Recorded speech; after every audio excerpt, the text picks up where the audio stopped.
Divine emperor of death. अध्याय 21। Meridian refinement stage. Clara को उनके मजाक से थक जाने के कारण पालने में लिटा दिया गया।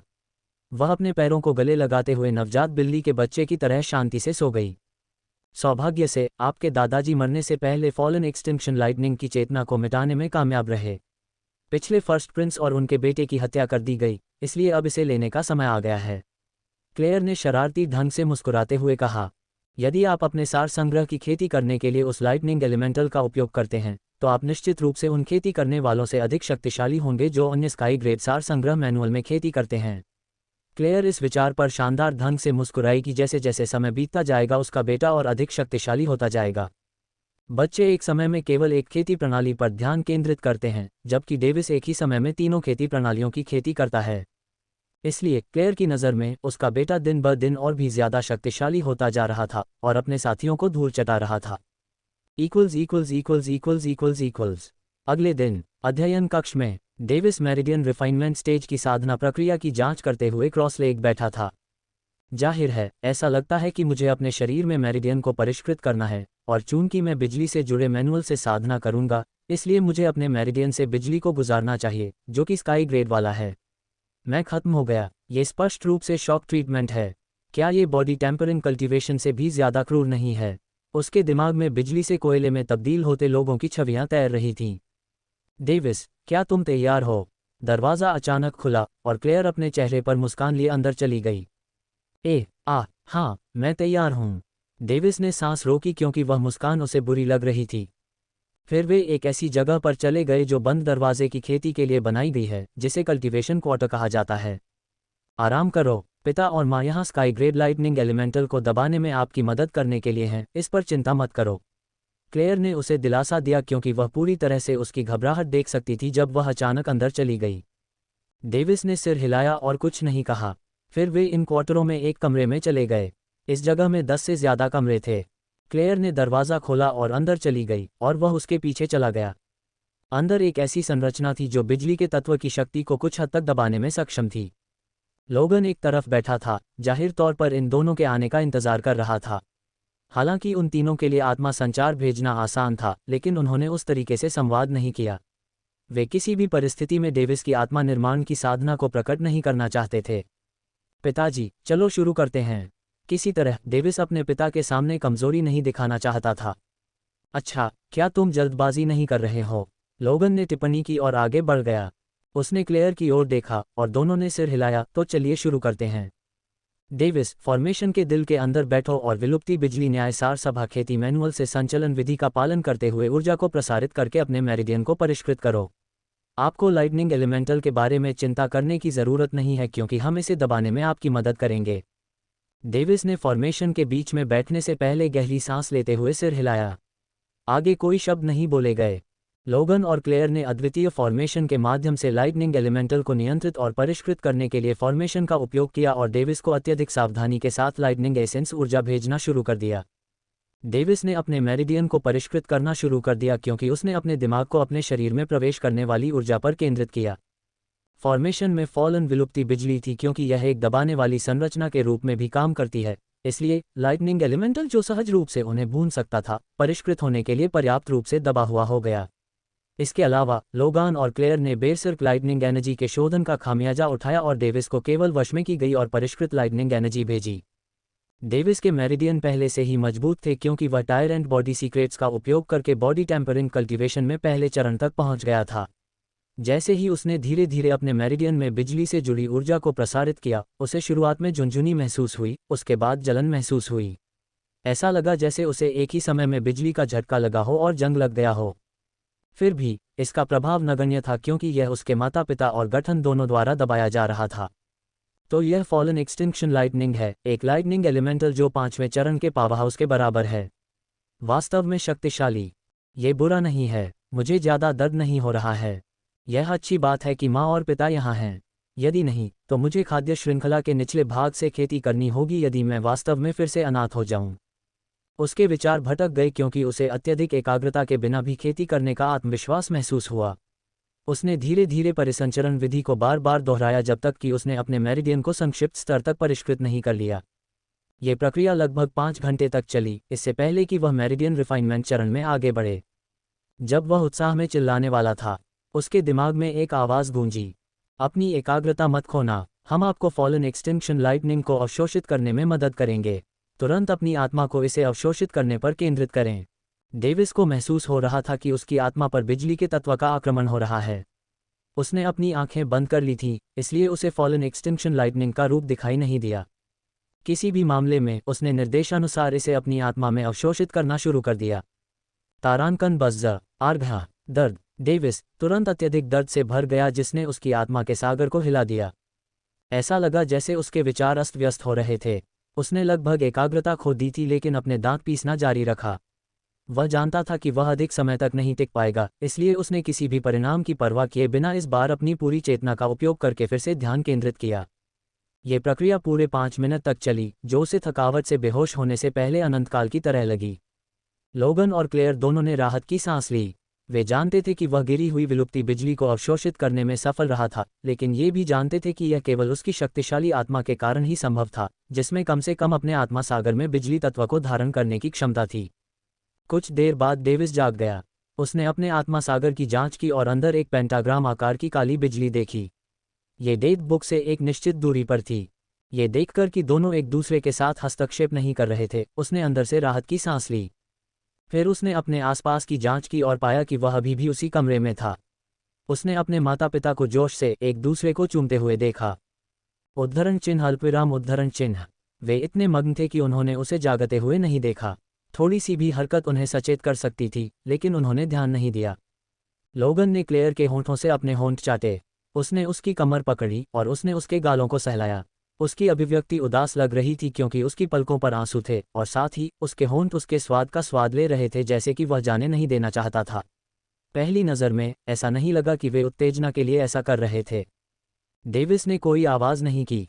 वे कुछ देर तक चुप रहे, फिर वे एक दूसरे के होठों से अलग हो गए। उसने उन्हें बात करते हुए नहीं सुना, इसलिए उसने कल्पना की कि उन्होंने एक दूसरे से बात करने के लिए आत्मा संचरण का उपयोग किया होगा। कुछ सेकंड के बाद डेविस कांप उठा, जैसे कि अभी अभी जागा हो। उस पल वे तुरंत एक दूसरे के आलिंगन से अलग हो गए। क्लेयर का चेहरा लाल हो गया, जबकि लोगन के निचले वस्त्र पर एक तंबू बन गया। डेविस ने इसे पूरी तरह से अनदेखा करने का फैसला किया, इससे पहले कि वह अपनी आंखें बंद कर ले और ऐसा व्यवहार करे जैसे कि वह अपनी स्थिति की जांच कर रहा हो। इससे उन्हें फिर से सामान्य होने के लिए पर्याप्त समय मिल गया। कुछ हुआ होगा, उसने सोचा, मेरे सामने उनका ऐसा व्यवहार करना सामान्य नहीं है। रुको, मेरी आत्मा में कुछ गड़बड़ लग रही है। डेविस चौंक गया। उसने तुरंत अपनी आत्मा की भावना को मुक्त किया और यह गोलाकार दायरे में 500 मीटर तक फैल गई। यह मैं शिखर स्तर नवजात आत्मा चरण पर पहुंच गया हूं। वह सीधे मध्य स्तर से शिखर स्तर पर पहुंच गया, जबकि उच्च स्तर को छोड़ दिया। ऐसा नहीं था कि उसकी आत्मा निर्माण साधना अचानक छूट गई थी, बस उसने यह नहीं देखा कि जब वह थकावट के कारण बेहोश हो गया था, तब वह उच्च स्तरीय नवजात आत्मा अवस्था में प्रवेश कर गया था। लोगन और क्लेयर मुस्कुराए क्योंकि उन्हें कारण पता था। डेविस भूल गया कि बिजली का प्रभाव व्यक्ति की आत्मा को प्रभावित करता है। इसलिए low level sky grade lightning elemental को अवशोषित करना उसके लिए एक अविश्वसनीय वरदान बन गया। उसे देर से ही सही ये बात याद आ गई। फिर उसे अचानक से जटिल महसूस हुआ क्योंकि उसके पिता भी विलुप्ति बिजली के निर्णय में प्रशिक्षित लग रहे थे, जिसका मतलब था कि फॉलन विलुप्ति बिजली उसके लिए भी बहुत उपयोगी है, लेकिन उन्होंने इसे रहने देने का फैसला किया और बड़ी पाई उसे दे दी। यह न केवल लोगन के लिए बहुत उपयोगी था, बल्कि फॉलन विलुप्ति बिजली शायद लोगन की आत्मा निर्माण खेती को भी बढ़ा सकती है। हालांकि लोगन ने इसे स्वार्थी नहीं माना और शाही खजाना उसे दे दिया। इसका ये भी अप्रत्यक्ष रूप से मतलब था कि उन्होंने उसे स्वीकार किया कि वह उनका असली उत्तराधिकारी है। अध्याय 22 जेल जाना। लोगन और क्लेयर दोनों ही इस बात से बहुत खुश थे कि उनका बेटा इतनी कम उम्र में एक ही समय में तीनों खेती प्रणालियों की खेती करने की उपलब्धि हासिल करने में सक्षम था। उन्हें तब और भी गर्व हुआ जब उन्हें पता चला कि वह सिर्फ 5 साल का है। डेविस अब विलुप्त होने वाली बिजली के अपने पहले स्तर का इस्तेमाल करने में सक्षम था। पहले स्तर ने बिजली के साथ उसके शरीर को बढ़ाने की क्षमता प्रदान की। वह तेजी से चलने के लिए अपने पैरों को बढ़ा सकता है, अपने विरोधियों के मांस को लकवाग्रस्त करने और उन्हें नष्ट करने के लिए अपनी बाहों पर बिजली चढ़ा सकता है। वह अपनी विचार प्रक्रिया और विश्लेषणात्मक क्षमता को बढ़ाने के लिए अपने मस्तिष्क पर भी इसका इस्तेमाल कर सकता है, लेकिन इसके लिए उसे अपनी बिजली पर बहुत ज़्यादा नियंत्रण की ज़रूरत होती है, नहीं तो वह अपने मस्तिष्क को भून देगा या नष्ट कर देगा। गिरने वाली विलुप्त होने वाली बिजली ने अपनी विशेषता के साथ उसकी शक्तियों और युद्ध कौशल की प्रभावशीलता को बढ़ाया। आखिरकार यह उसके द्वारा इस्तेमाल की जाने वाली बिजली में विनाशकारी और संक्षारक प्रभाव जोड़ती है। चूंकि डेविस ने तीनों खेती प्रणालियों में बुनियादी दक्षता हासिल कर ली थी, इसलिए वह जल्द से जल्द अपनी मृत्यु पुस्तक की सीमाओं का परीक्षण करना चाहता था। उसे ये भी नहीं पता था कि यह अब भी उसी तरह काम करती है या नहीं। आधा साल बीत गया। लोगान, क्लेयर और हेनरिक्सन ने उसे इस आधे साल की अवधि के दौरान खेती के बारे में और अधिक सिखाया। हालांकि उन्होंने उसे हर दिन अधिकतम 1 घंटे ही पढ़ाया। ऐसा लग रहा था कि वे किसी काम में व्यस्त थे। उसे अभी भी अपनी मृत्यु पुस्तक का उपयोग करने का मौका नहीं मिला क्योंकि उसे लगा कि उस पर हमेशा नज़र रखी जा रही है। उसके माता पिता और भी अजीब तरह से व्यवहार कर रहे थे। यह विशेष रूप से इस आधे साल में मामला था। वह जानता था कि यहाँ कुछ गड़बड़ चल रही है, लेकिन चूंकि उसके माता पिता उसे नहीं बताते थे, इसलिए उसे पूछने की ज़रूरत महसूस नहीं हुई। डेविस अपने माता पिता से पूछने गया कि क्या वह जीवित लक्ष्यों पर अपनी शक्तियों का अभ्यास कर सकता है। उसके माता पिता ने मना करने से पहले एक पल सोचा। डेविस इस बारे में अडिग था और उनके सामने एक विचार रखा। पिताजी, यदि आप मुझे जीवित लक्ष्यों पर अभ्यास नहीं करने देंगे तो मैं विशेषज्ञ कैसे बन सकता हूँ? बहुत हो गया डेविस, तुम इस तरह से कैसे अड़ियल हो सकते हो? तुम सिर्फ 5 साल के हो, तुम्हें लोगों से लड़ने की कोई ज़रूरत नहीं है। ठीक है पिताजी, मैं एक कदम पीछे हट जाऊं और अपनी शक्तियों को उन प्रतिबंधित विरोधियों पर आजमाऊं जो जेल में हैं। फिर तुम मुझसे क्यों नहीं लड़ते? लोगन ने स्पष्ट रूप से नाराज होकर जवाब दिया। लेकिन पिताजी, मैं तुम्हें हरा भी नहीं पाऊंगा, तुम बहुत शक्तिशाली हो। डेविस ने बेशर्मी से हार मान ली और रोना शुरू कर दिया। क्लेयर जो बगल में थी, ने उन पर नज़र डाली और हंसी। उसने लोगन को एक सोल ट्रांसमिशन भेजा। लोगान का चेहरा बदल गया। फिर उसने आह भरी और उसे जेल जाने की अनुमति दे दी। सिर्फ इस बार मैं तुम्हारे आगे झुकूंगा, अगली बार नहीं। तुम मेरी बात सुन रहे हो? लोगन ने गुस्से से भरा चेहरा बनाया और उसे डांटा। हाँ, धन्यवाद पिताजी, डेविस ने हंसते हुए कहा। चलो चलें। फिर लोगन जेल की दिशा में चला गया। ठीक है, डेविस ने आज्ञाकारी ढंग से उसका पीछा किया और खुद को ढकने के लिए एक काला लबादा पहन लिया। रास्ते में किसी कारण से महल के पहरेदारों और नौकरानियों ने ऐसा व्यवहार किया जैसे उन्होंने उसे देखा ही नहीं। उन्होंने केवल सम्राट का अभिवादन किया और माहौल तनावपूर्ण लग रहा था। वह महसूस कर सकता था कि उस पर एक आत्मा तकनीक सक्रिय हो गई थी। तब उसे पता चला कि उसके पिता ने उसे ढक रखा था। क्या राजघराने के बच्चे के लिए जेल जाना इतना बुरा है? क्या यही कारण है? डेविस ने सोचा कि उसे ऐसा लग रहा था कि वह शाही परिवार की पेचीदगियों को समझ नहीं पा रहा है। फिर वे जेल के सामने पहुंचे। लोगन वहीं रुक गया जबकि जेल के गार्ड घुटनों के बल पर उसका अभिवादन करने लगे। गार्डों ने सम्राट को विस्मय और श्रद्धा से देखा। जेल गार्ड के नेता ने आगे बढ़कर फिर से सिर झुकाया।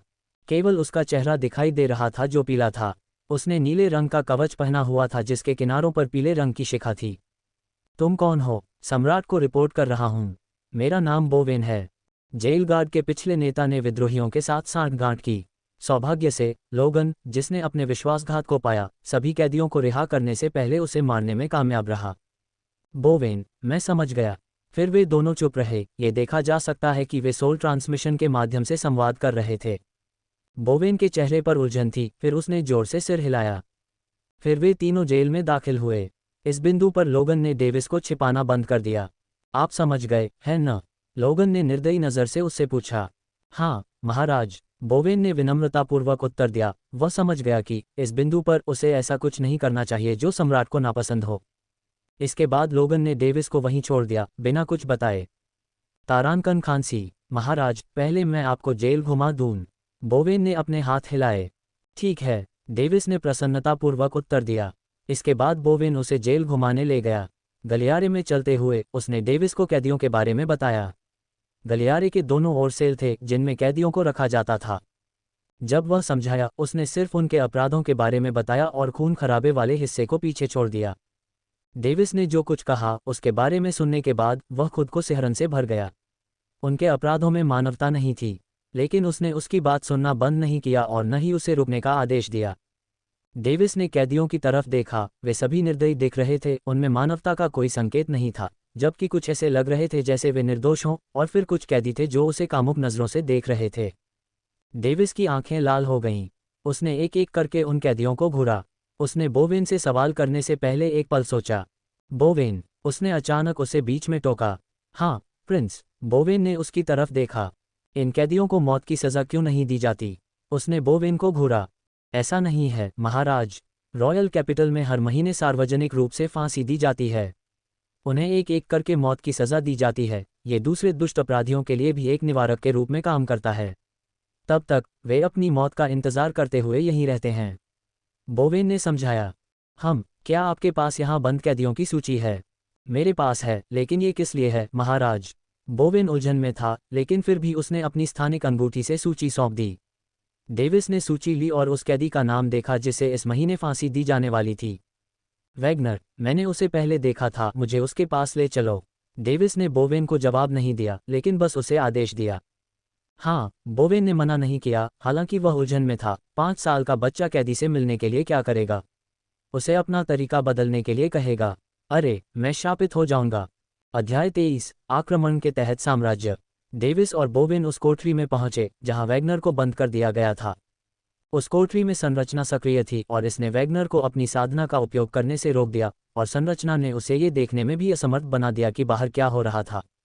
वैगनर, जो निस्संदेह एक पुरुष था, अपने चेहरे पर एक खाली भाव के साथ छत को देख रहा था। ऐसा लग रहा था जैसे वह सोच रहा था कि इस महीने उसकी मृत्यु कब होगी। डेविस ने फिर कोठरी के गेट के पास एक गोलाकार स्विच देखा। उसने उसे दबाया। ऐसा लग रहा था कि कुछ भी दिखाई नहीं दे रहा था, लेकिन वैगनर ने अपना चेहरा घुमाया। उसने एक छोटे बच्चे को सुनहरे बालों के साथ एक जेल गार्ड के साथ देखा। हे, मुझे मत बताओ कि तुम मेरे आनंद के लिए एक शरारती बच्चा लाए हो। वैगनर मजाक कर रहा था, लेकिन ये स्पष्ट था कि वह डेविस को कामुक नज़रों से देख रहा था। तुम मुझे ऐसे क्यों देख रहे हो? डेविस ने केवल एक सवाल पूछा। उसने पहले से ही उसे अपना पहला लक्ष्य बनाने का मन बना लिया था, लेकिन वह अभी भी एक प्रेरणा चाहता था। हाँ, बेशक, तुम्हें बेरहमी से मारना और बलात्कार करना। वैगनर की सांसें तेज हो गईं और उसकी आंखों में एक पागल सी चमक आ गई। डेविस पूरी तरह से निराश हो गया, लेकिन उसका चेहरा वैसा ही रहा। अभिलेखों में लिखा था कि वैगनर को नेक्रोफिलिया था, और ऐसा नहीं लगता था कि यह नकली था। दूसरी ओर, वैगनर को किसी भी चीज़ की परवाह नहीं थी, क्योंकि उसे इसी महीने मरना था। इससे कोई फर्क नहीं पड़ता कि उसने किसी बड़े व्यक्ति को नाराज किया है या नहीं, एक बच्चे को तो बिल्कुल भी नहीं। मैं समझता हूँ, डेविस ने शांति से उत्तर दिया। फिर उसने तंत्र को बंद कर दिया।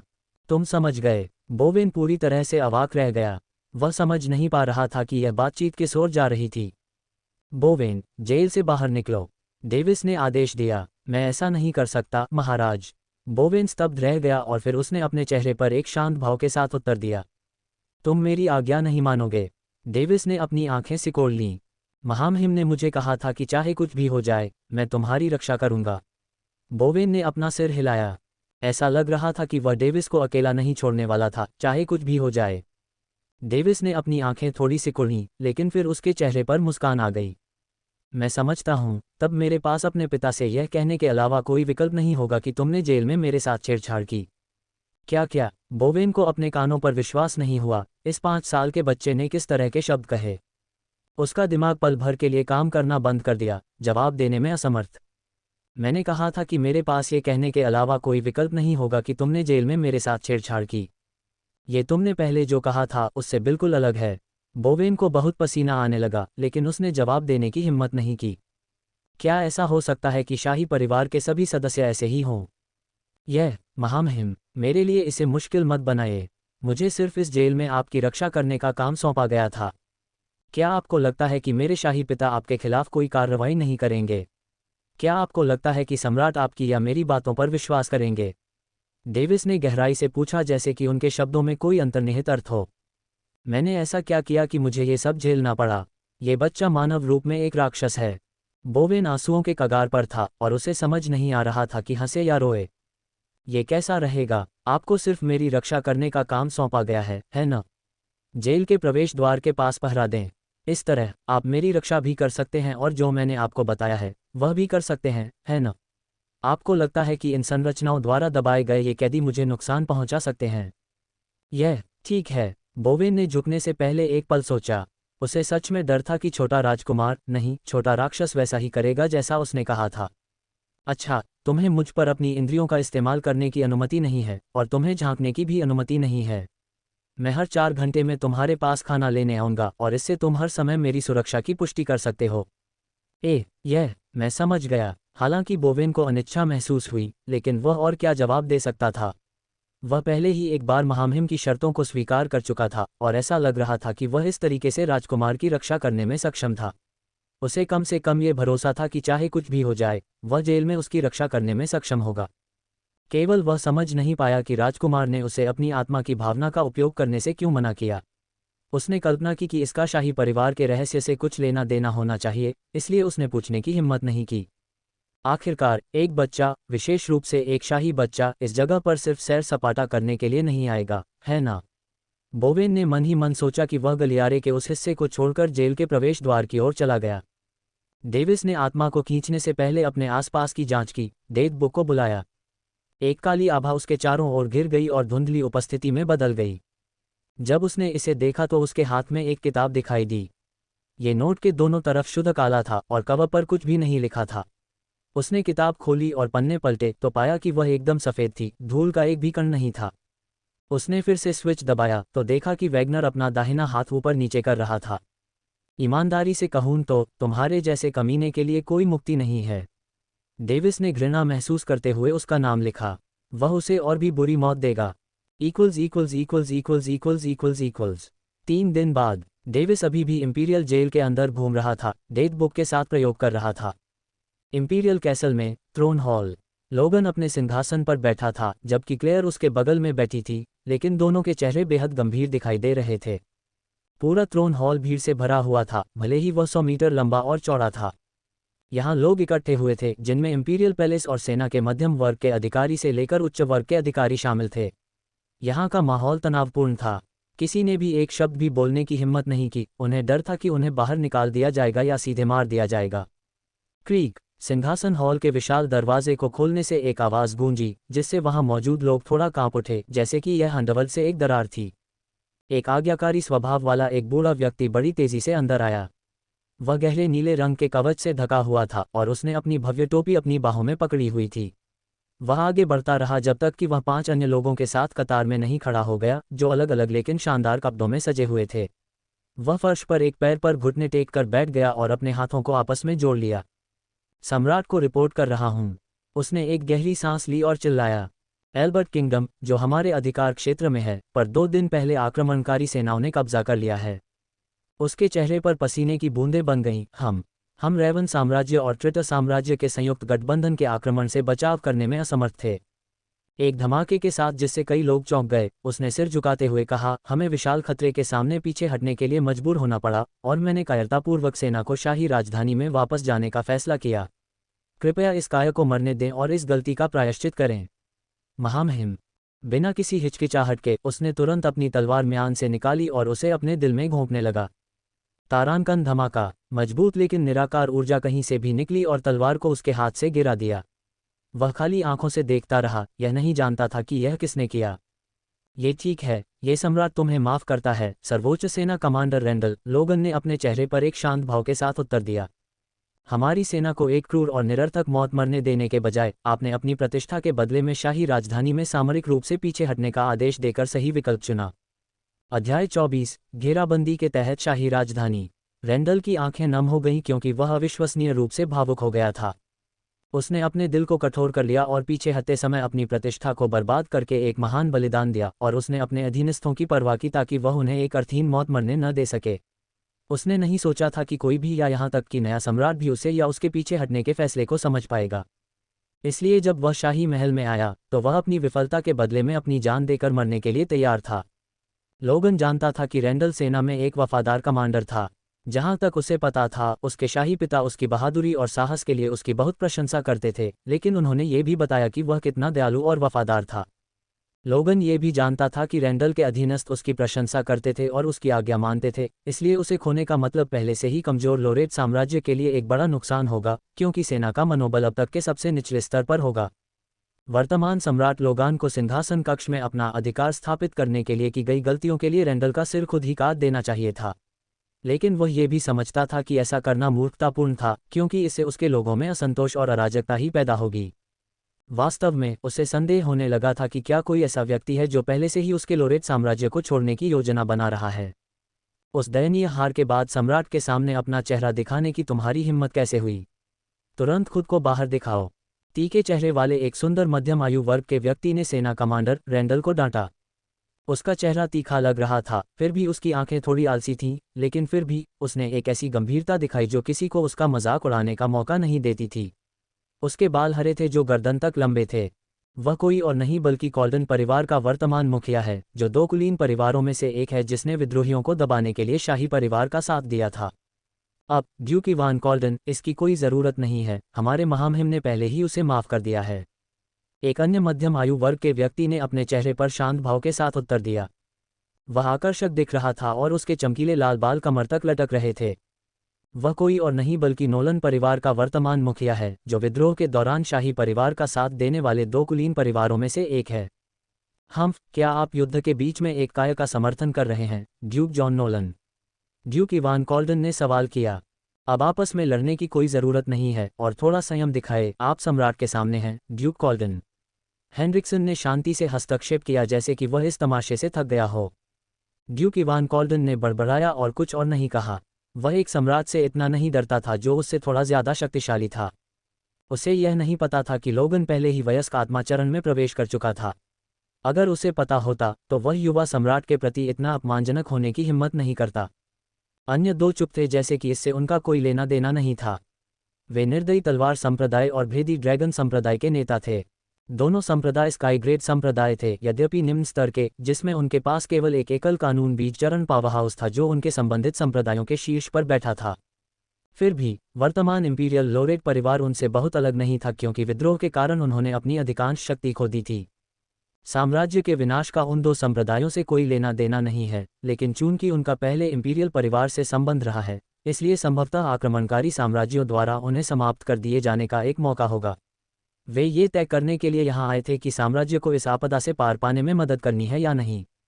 बस, लोगन ने प्रतिध्वनित किया। उसकी आवाज़ ने लगभग सभी उपस्थित लोगों को प्रभावित किया क्योंकि वे अवचेतन रूप से चौकन्ने हो गए। उसकी आवाज़ जादुई थी, साथ ही उतार चढ़ाव ने सभी उपस्थित लोगों को आश्चर्यचकित कर दिया। वयस्क आत्माचरण। वे पांचों आश्चर्यचकित थे। फिर उन्होंने झुककर एक स्वर में उत्तर दिया, सम्राट को वयस्क आत्मा मंच पर पहुंचने के लिए बधाई। पीछे बैठी भीड़ ने भी यही कहा। लोगन ने सहजता से अपना सिर हिलाया। रैंडल, वे शाही राजधानी पर कब आक्रमण करेंगे? उसने पूछा। महामहिम को रिपोर्ट कर रहा हूं। हमलावर साम्राज्य एक दिन के भीतर यहां मार्च करेंगे, रैंडल ने अपने ज्ञान के अनुसार उत्तर दिया। संचार टूट गया था और स्काउट्स ने अब उसे उत्तर नहीं दिया। ये सबसे अच्छा उत्तर था जो वह अभी दे सकता था। सिंहासन हॉल में एक क्षण के लिए सन्नाटा छा गया। ये बुरा है। कोई रास्ता नहीं है जिससे हम बच पाएंगे। क्या हमें भाग जाना चाहिए? सिंहासन हॉल के चारों ओर एक साथ कई फुसफुसाहटें और आत्मा संचरण घूम रहे थे। चुप रहो, हेनरिक्सन ने चिल्लाया। भीड़ भयभीत होकर खड़ी हो गई और अपना मुंह बंद कर लिया। लोगन जानता था कि यह परिदृश्य निराशाजनक बना हुआ है। सबसे अधिक संभावना है, संभावित स्थिति यह है कि उन्हें बाद में भागना होगा और साम्राज्य को पुनः प्राप्त करना होगा। लोगन को लगा कि वह अब दलदल में फंस गया है। एक तरफ उसे लगा कि उसे अपने परिवार की रक्षा करनी है चाहे कुछ भी हो। दूसरी तरफ अगर वह भाग गया तो उसे लगा कि वह अपने जीवन में जो कुछ भी सीखा था उसके विपरीत काम कर रहा था। जीवन और मृत्यु के बाद अपने पूर्वजों से मिलने के लिए उसके पास कोई चेहरा नहीं होगा। लोरेट परिवार ने हमेशा नैतिकता और जीत को बहुत महत्व दिया था। छोटी उम्र से ही लोगन इन मूल्यों से प्रभावित था। भाग जाना और अपने साम्राज्य को लूटे जाने के लिए छोड़ देना, क्या यह उसकी शिक्षाओं के ठीक विपरीत नहीं है? तारांकन वो। अचानक युद्ध के सीन की आवाज़ पूरे शाही राजधानी में गूंज उठी। हर कोई अचानक डर गया। एक अनजान गार्ड जल्दी जल्दी कदमों से सिंहासन कक्ष के अंदर आया और सूचना दी, महाराज, ये बुरा है, आक्रमणकारी हमारे उत्तरी द्वार के पीछे आ गए हैं। लोगन के चेहरे पर एक भद्दा भाव था। इतनी जल्दी? उसने तुरंत क्लेयर की ओर देखा जो चुपचाप उसके बगल में बैठी थी, और जब उसने एक आवाज़ सुनी तो उसका दिल भागने के लिए लगभग आश्वस्त हो गया। महाराज, क्या आप भागने की योजना बना रहे हैं? दोनों संप्रदाय के नेताओं ने ठंडे चेहरे के साथ एक स्वर में पूछा। लोगान चौंक गया। उसने उन दो संप्रदाय के नेताओं पर एक तीखी नज़र डाली, उनके चेहरे से कुछ पाने की कोशिश की। वह स्पष्ट रूप से देख सकता था कि वे उसे धोखा देने के परिणामों से डरते नहीं थे। वह जानता था कि अगर उसने भागने की कोशिश की तो ये दोनों उसे कभी भी धोखा दे सकते हैं। वह ये भी देख सकता था कि वे शायद आक्रमणकारी साम्राज्यों को खुश करने के लिए उसका सिर भी सौंप सकते हैं। एक हाथ ने लोगान की हथेली पकड़ी और उसने पीछे मुड़कर देखा कि क्लेयर उसे देखकर खूबसूरती से मुस्कुरा रही थी। वही मुस्कान जिसने उसे वह शपथ याद दिलाई जो उन्होंने एक दूसरे से शादी करते समय साथ में ली थी। हम साथ जीते हैं और साथ मरते हैं। लोगान ने उसका हाथ कसकर पकड़ लिया और उसकी ओर सिर हिलाया। फिर वह उनकी ओर मुड़ा और राजसी ढंग से बोला, भागो। क्या तुम दोनों मौत से इतने डरते हो कि तुम मेरे भागने की संभावना का समर्थन करोगे ताकि तुम अपने बचे हुए बेशर्म चेहरों के साथ खुद बच सको? इस सिंहासन कक्ष में, जहां बहुत से लोग उनकी शांत देख रहे थे, फटकार सुनकर दोनों संप्रदाय के नेताओं के चेहरे लाल हो गए। जब वे शब्दों से जवाबी हमला करने वाले थे, तभी उन्हें फिर से सम्राट की आवाज़ सुनाई दी। मैं युद्ध करने जा रहा हूं। अगर तुम में हिम्मत है तो मेरे पीछे आओ या फिर मेरे साम्राज्य से भाग जाओ। लोगन जोश से चिल्लाया और सिंहासन कक्ष से बाहर निकलकर शाही राजधानी के उत्तरी द्वार की ओर बढ़ गया, जिससे क्लेयर भी पीछे पीछे चल पड़ी। दो संप्रदाय के नेताओं के पास पीछे चलने के अलावा कोई विकल्प नहीं बचा था। उनमें से बाकी 4 भी सम्राट के पीछे पीछे चले जब वह एक भव्य स्वभाव के साथ चल रहा था, और ये देखकर कि सम्राट खुद उनका नेतृत्व कर रहे थे, भीड़ अपने आप उनके पीछे चल पड़ी। लोगान ने अचानक शाही सलाहकार हेनरिक्सन को एक आत्मा संदेश भेजा, डेविस और क्लारा के साथ भाग जाओ। अध्याय 25, आक्रमणकारी। हेनरिक्सन ने अपने कदमों में थोड़ा विराम लिया, लेकिन तुरंत चलना जारी रखा। क्लारा महारानी के क्वार्टर में है, जबकि डेविस इंपीरियल जेल में है। सुरक्षित रूप से संरक्षित। बाहर निकलने का मौका ढूंढो, तुरंत उन्हें सुरक्षित करो और भाग जाओ। लोगन ने फिर से एक आत्मा संदेश भेजा। युद्ध के कारण ही उसने और क्लेयर ने डेविस को जेल में जाने दिया, उसे कुछ युद्ध का अनुभव देने के लिए ताकि वह अपनी वर्तमान स्थिति के अनुकूल हो सके। उसने नहीं सोचा था कि उसे वापस लाने से पहले मुख्य आक्रमणकारी सेना पहले से ही राजधानी में आ चुकी होगी। मुख्य आक्रमणकारी सेना की गति उसकी अपेक्षा से कहीं अधिक तेज थी। वह जानता था कि यह अपने स्काउट्स को मारने वाले कई हथियारों का काम होगा। फिर लोगन ने तुरंत हेनरिक्सन को बताया कि महारानी के क्वार्टर की रखवाली करने वाले गठन को कैसे निष्क्रिय किया जाए। जहां तक उस गठन का उद्देश्य था, कोई भी आसानी से अनुमान लगा सकता था। फिर लोगन ने अपना सिर घुमाया, मानो जांच कर रहा हो कि उसके पीछे कौन कौन लोग चल रहे हैं। हेनरिक्सन ने अनजाने में अपना सिर हिलाया, इसलिए किसी ने उनकी बातचीत पर ध्यान नहीं दिया। जहां तक लोगन की आत्मा निर्माण की साधना का सवाल है, यह इतनी शक्तिशाली थी कि वे उसके आत्मा संचरण को पहचान नहीं पाए। फिर वे उत्तरी द्वार की ओर बढ़ते रहे। अभी वे आधे रास्ते पर भी नहीं पहुंचे थे कि हेनरिक्सन ने अचानक कहा, महाराज, आपका अधीनस्थ अपना हथियार इंपीरियल कैसल में भूल गया है और उसके बिना मैं अपनी पूरी ताकत का उपयोग नहीं कर पाऊंगा। जैसे ही मैं अपना हथियार वापस ले लूंगा, आपका अधीनस्थ तुरंत वापस आ जाएगा। क्या क्या तुम डरे हुए हो? लोगन ने उसे घूरकर देखा और उसकी हत्या की मंशा भड़क उठी। क्या तुम भागने की कोशिश कर रहे हो? मैं हिम्मत नहीं करूंगा, महामहिम। अगर आप मुझे मरने का आदेश देते हैं तो मैं अपनी बेगुनाही साबित करने के लिए जल्दी से खुद को मार डालूंगा। हेनरिक्सन कांप उठा, मानो उसकी योजना पूरी हो गई हो। उनमें से बाकी 5 को लगा कि यह अजीब है। उन्होंने सुना था कि इंपीरियल सलाहकार हेनरिक्सन बहादुर और साहसी होने के साथ साथ एक वफादार व्यक्ति भी था। उन्हें उम्मीद नहीं थी कि वह इस आखिरी क्षण में पीछे हट जाएगा। तो फिर खुद को मार डालो, लोगन ने ठंडे दिल वाले लहजे में आदेश दिया। हाँ, हेनरिक्सन बुरी तरह कांप उठा। उसने अपनी स्थानिक अंगूठी से एक सामान्य तलवार निकाली और अपने हाथ को अपनी ओर खींचते हुए सीधे अपने दिल पर वार किया। तारानकन पुची, तारानकन धमाका। जब उसकी तलवार शरीर को छेदने के बाद उसके दिल तक आधी पहुंच चुकी थी, तभी किसी तरह की ऊर्जा ने तलवार को उसके हाथों से गिरा दिया। अब मैं तुम्हारी वफादारी जानता हूं। तुम अभी जा सकते हो और जल्दी से वापस आ सकते हो, क्योंकि हमें इस युद्ध में तुम्हारी ताकत की जरूरत है। लोगन ने जवाब दिया, उसका चेहरा अभी भी ठंडा था। हाँ, महाराज। फिर हेनरिक्सन अपने सीने में घाव को ठीक करते हुए इंपीरियल कैसल की ओर निकल गया। क्या यहाँ कोई अपने हथियार वापस लेना चाहेगा? लोगन ने उदासीन चेहरे से पूछा। वह एक घिनौना हत्या का इरादा दिखा रहा था, जिससे बाकी 4 लोगों ने अपना मुंह बंद कर लिया। फिर लोगन ने यात्रा जारी रखी, जबकि बाकी लोग उसके पीछे पीछे चल रहे थे। क्या यह इस्तेमाल करने का एक बेकार कारण नहीं था? लेकिन उसके कार्यों की बदौलत मैं उसे बिना किसी संदेह के सफलतापूर्वक बाहर भेजने में सक्षम था। लोगन ने मंच से उड़ान भरने के दौरान हल्की मुस्कान बिखेरी। रिवॉल्विंग कोर्स स्टेज के साधक आखिरकार उड़ान भरने में सक्षम थे। ये तो बताने की जरूरत ही नहीं कि लोगन लॉ सीड स्टेज पर है, जो कि एसेंस गैदरिंग कल्टीवेशन का 5वां चरण है। उसकी गति मात्र रिवॉल्विंग कोर्स साधकों की पहुंच से भी ज्यादा थी। चलो जल्दी करो, उसने कहा और उत्तरी गेट की ओर तेजी से भाग गया। 10 मिनट बाद हेनरिक्सन इंपीरियल कैसल की ओर बढ़ा और अपने कमरे में गया। फिर चुपके से एक काले रंग की पोशाक पहने हुए बाहर निकल गया, जिसने उसके चेहरे को ढक रखा था। वह महारानी के क्वार्टर के सामने पहुंचा और छिपे हुए विशेषज्ञों और नौकरानियों को बाहर निकाल दिया। वह अंदर गया और क्लारा को अपनी बाहों में ले लिया। क्लारा सो रही थी, इसलिए उसने ध्यान नहीं दिया और रो पड़ी। उसने उसे एक काली चादर से ढक दिया और फिर बाहर निकल गया। जैसे ही वह कमरे से बाहर निकला, उसने एक चमकती हुई रोशनी देखी। तारांकन स्लैश। एक चमकदार रोशनी उसके सिर पर पड़ी। हेनरिक्सन तुरंत नीचे झुक गया। वह तेजी से पीछे हटा और हमलावर की पोशाक देखी। हत्यारा। अच्छी तरह से बच निकला। हत्यारे की आवाज़ में आश्चर्य की झलक दिखी। भाई, क्या तुम उस शाही बच्चे का भी अपहरण करने आए हो? हाँ, हेनरिक्सन ने कर्कश आवाज़ में उत्तर दिया। हे, तुम वाकई दयालु हो, सिर्फ उन पहरेदारों को मार गिराने के लिए। वाह। क्लेरा, जो हेनरिक्सन की बाहों में थी, चौंक कर जाग गई और अपने आसपास अजीब लोगों को देखकर वह तुरंत रो पड़ी। भाई, बस बच्चे को छोड़ दो, मैं तुम्हारे लिए यह मुश्किल नहीं बनाऊंगी। छी, मेरा समय बर्बाद करने की कोशिश कर रहा है। हेनरिक्सन ने तुरंत अपनी बेशकीमती तलवार निकाली। उसने अपनी peak level silver stage battle आभा जारी की जो एक शैतानी ताकत का विकिरण कर रही थी। हत्यारे ने स्पष्ट रूप से झिझकते हुए कहा, आह भाई, ये गलतफहमी है, तुम बच्चे को ले सकते हो और हम। तारांकन बूम। हेनरिक्सन ने तुरंत अपने बीच की दूरी को कवर किया और बिना अपने हमले का नतीजा देखे ही वार कर दिया। फिर वह जल्दी जल्दी इंपीरियल कैसल से बाहर निकलकर जेल की ओर बढ़ गया। क्या उन्हें पता चल गया कि पहला राजकुमार कहाँ है? ये बुरा है। लोगान लोरेट, अब यहाँ से बाहर निकलो और हमारे सम्राट का सामना करो। लोगान लोरेट, तुम काया हो, अब यहाँ से चले जाओ। काया सम्राट, अपना परिचय दो। इंपीरियल कैपिटल के उत्तरी द्वार के पीछे कई तरह की अपमानजनक चीखें सुनाई दे रही थीं। दो हमलावर साम्राज्यों के सहयोगी योद्धा तरह तरह के उकसावे फैला रहे थे। वे डरे हुए नहीं लग रहे थे क्योंकि उनके अपने साम्राज्यों के दो सम्राट उनके पीछे खड़े थे। हा, ऐसा लगता है कि हम बिना ज्यादा हताहत हुए ये युद्ध जीत सकेंगे। जोरदार हंसी सुनाई दी। निश्चित रूप से, क्या हमने इस प्रयास के लिए गठबंधन नहीं किया था?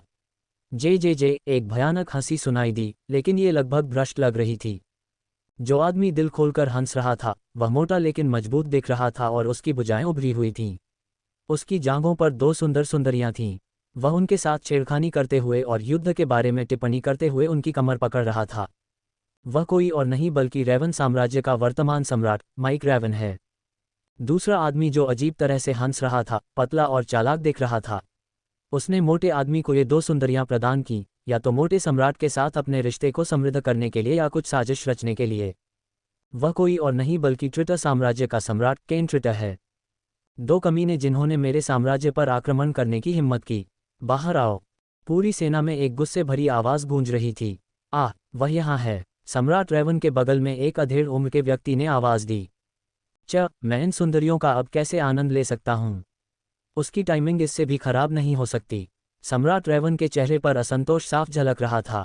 सम्राट रेवन इन सुंदरियों का बाद में आनंद ले सकते हैं और मुझे यकीन है कि ये उपहार आपके समय के लायक होंगे। एक कामुक महिला जिसने खुले कपड़े पहने हुए थे ने आकर्षक आवाज़ में कहा। वह सम्राट ट्रिटर के बगल में थी। हा, तुम सही कह रही हो मेरी बहू। सम्राट रेवन हंसे।